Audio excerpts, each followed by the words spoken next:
Hi YouTube, it's Kathy, and today I just want to talk to you about libraries. This is definitely not the first time I've talked about libraries on this channel. I did the Library 411 tag last year. I talk about my library use in all of my monthly wrap-ups because that's where I get the majority of my books. And I also talked about them in the BookTube Trope Tag, which if you haven't seen already, I will link in places and you're tagged in it. I wanted to chat about libraries because they have so many resources for those of us on BookTube. Before I go any further, I'm going to preface this by saying that I know that not every library system is the same, and I know that everything that I'm going to talk about in this video won't necessarily apply to your public library if you even have access to a public library where you are in the world. However, if you have a library but you're not a user of it yet, I want you to check out these things because you never know if they could be something that you could be using. So let's start out with the most basic reason why you should be using your library if you have one: books. Not only do you have access to thousands of free titles to read, but also if you're a person that likes to purchase your books, you can also do a try before you buy type of thing to make sure that you only stock your own shelves with your 5 stars. Libraries are also really great places for browsing books. I've found so many books I've never heard of just by walking up and down the aisles in the library. You can also use the library catalog to put holds on popular titles. And if your library is anything like my library, as soon as they know they're going to order a book, they'll actually put that book in the catalog saying it will be available soon,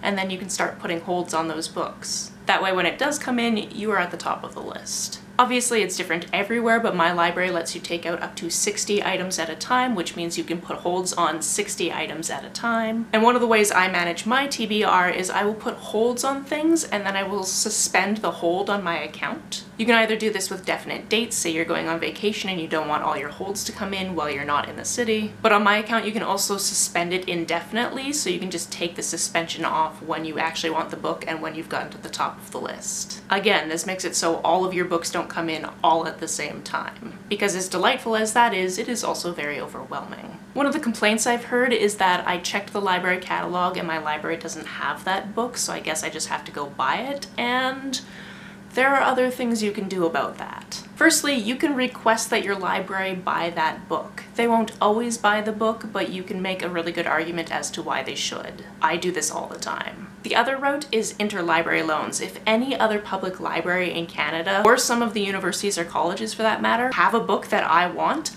I can request an interlibrary loan, so that library will send it to my library and I will still get to read it. The other thing is more and more libraries now have digital services, so apps that you can either get ebooks or audiobooks, or in some cases magazines or comics. And you can take these out of the library from the comfort of your own home on your mobile device. Different libraries use different apps, but common ones are Cloud Library or Overdrive or Libby or RB Digital or Hoopla. And if you like audiobooks but you prefer to listen to them in your car, many libraries carry audiobooks in the form of CDs. Libraries also occasionally have book sales. Say a really popular book comes out, the library will buy quite a few copies of that book, but won't need all of them once that holds list has gone down. That's how you can end up finding really popular new books at library sales. Additionally, if books are slightly damaged but still readable, or just slightly out of date and they just got the updated version, those will also be in library sales. Not to mention sometimes people from the public donate to the library and those things go into library sales. So not only can you get free books from the library, sometimes you can get also very cheap books from the library to keep.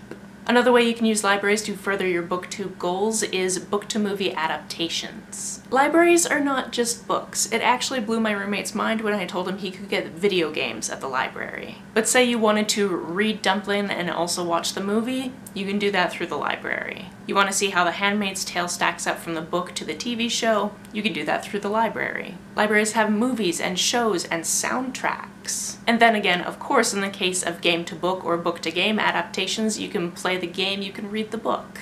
Many libraries also offer classes, and some of these classes could actually help you out with making your BookTube videos. Not to mention you could get books from the library about lighting or cameras or how to use your camera or those types of things, how to use the software that you're using. Another resource that more and more libraries are acquiring is lynda.com. This is a website that I have access to through my public library, absolutely for free, and there's tons of courses on there on how to do pretty much anything, including video editing. I also really love to play off the creativity of the displays that you'll find in libraries. For example, at one of the branches there's this non-fiction display that we are always putting the weirdest books in. And then it just makes my book-loving heart very happy when I see those books being taken out and returned. You can also just get recommendations from the staff. I had a little old lady stop me in the aisle the other day and ask me for recommendations for a funny book. Once I figured out if she wanted fiction or nonfiction, I ended up recommending Mary Roach to her. She writes a lot of very funny nonfiction. Her writing style is so interesting to read, and she writes on a wide variety of topics. You can also use the library space to do your BookTube activities. If that just means sitting there using the free Wi-Fi to watch BookTube videos, there's that. Depending on your library system, and there's one close to me that I wish I lived in,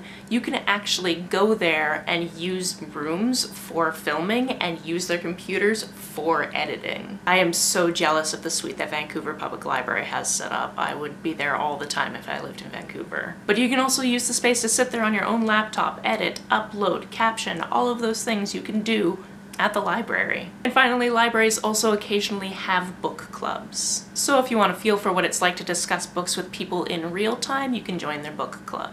Sometimes they'll also have lists of local book clubs or an idea of how you can figure out how to start your own book club. This was not meant to be an exhaustive list of how libraries can help you with your BookTube journey, but it at least gets the ball rolling. I'm actually really interested to find out how the library system works where you live, so if you could tell me about it down below, that would be great. And also, have you used any of these other resources, or did you just think that libraries are a place where people went for books? I mean, obviously they are, but they're also so much more. Finally, if I missed anything about libraries that you want to share, please let me know down below. On the way down to the comments, if you hit that subscribe button, that would be very nice of you. You can like and share this as you see fit, and I will see you very soon. Bye!